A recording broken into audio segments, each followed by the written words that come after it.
coming, it's rolling around the bend.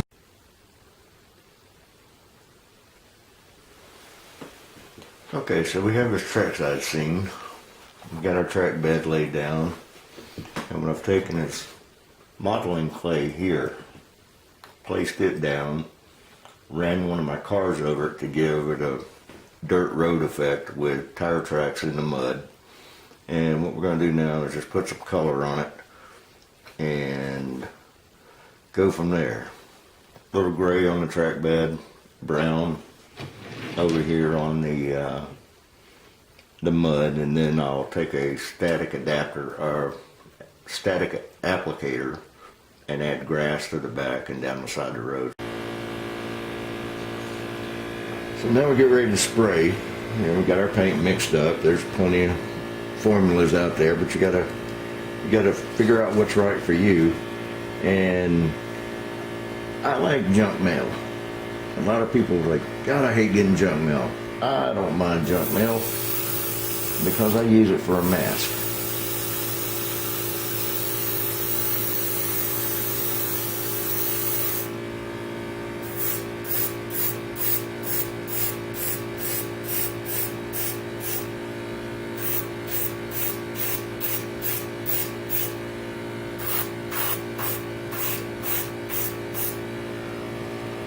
And that way my building stays nice and clean. The grass I already have laid down doesn't get all jacked up. And any little bit of overspray that does get under the envelope just helps blend the area in.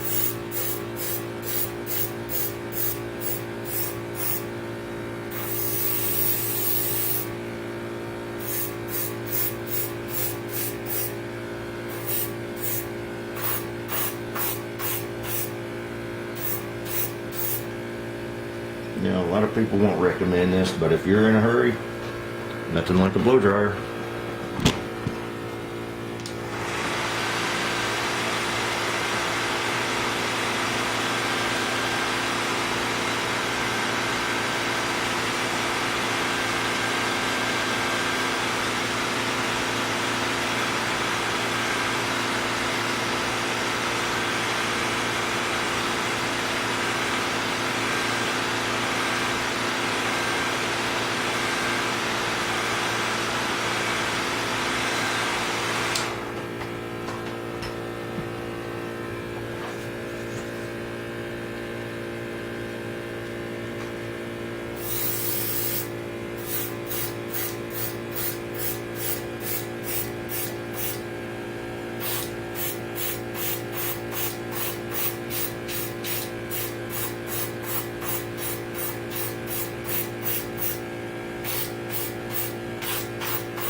The reason I like using an airbrush on something like this, if you get too much paint on there using a brush, you lose your detail.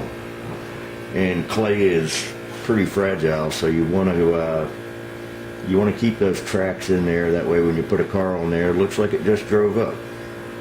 Everything looks nice and neat, got a little detail.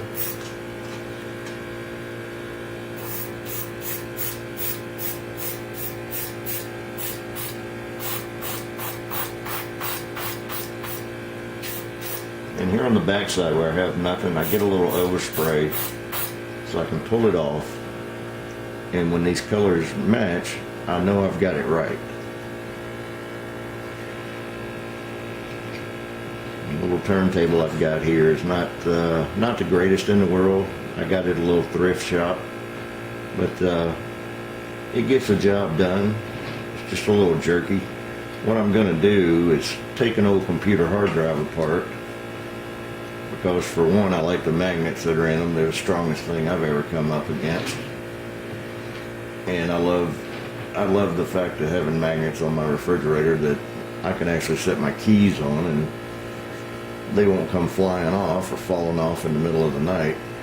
But inside the hard drive, the hard disk, what I'm going to do is glue to the bottom of this.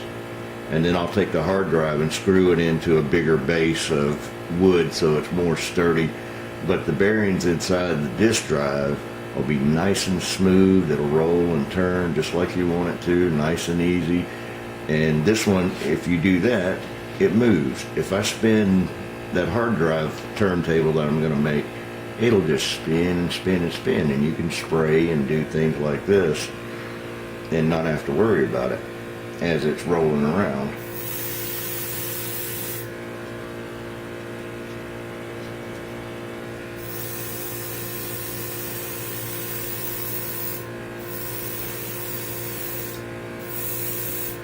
And using the junk mail, you can always give it a shot there and see how much paint you're getting out of your airbrush. And there's different techniques you can get out on YouTube. There's plenty of guys out there posting videos, and I post some out there as well. This is like my wintertime projects when I'm not out in the woods. I still got to have something to keep the mind occupied. I got my little tape up here. I got some tested out some color on my track bed, so I'm gonna go ahead and spray it now. And you notice I'm gonna kind of go at an angle because of the brown that I put down earlier. I want my gravel to blend in with the what I call the right on top of the ground, so it'll still blend in, and I'll just be laying the gravel on the top and down the sides, and it'll have a dirt base background. It should blend in and look quite nice. And then try to stay. I mean, it takes practice, but you'll have to. You can see where your paint's coming out, and don't go too hard on the colors. You know, thin them up a little bit so you can do it lightly and not have to worry about trying to get some paint off.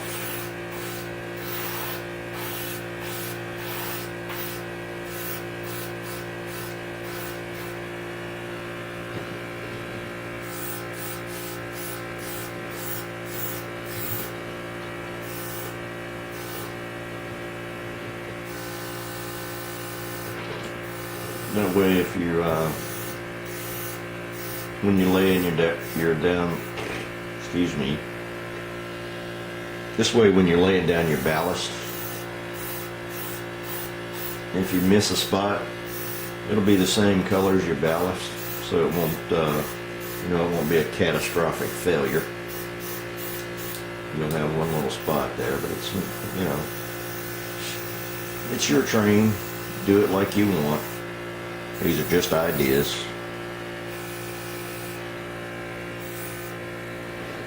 There's no wrong way to do it. You might say, that looks cool, I think I'll try that. Absolutely try it. Turns out you don't like it. I would say it's no big deal, rip it out and do it again, but like everybody will learn that model railroading's not cheap. But it's just like everything else. If you want to do it, what you do, you'll decide is worth it, and you'll continue on.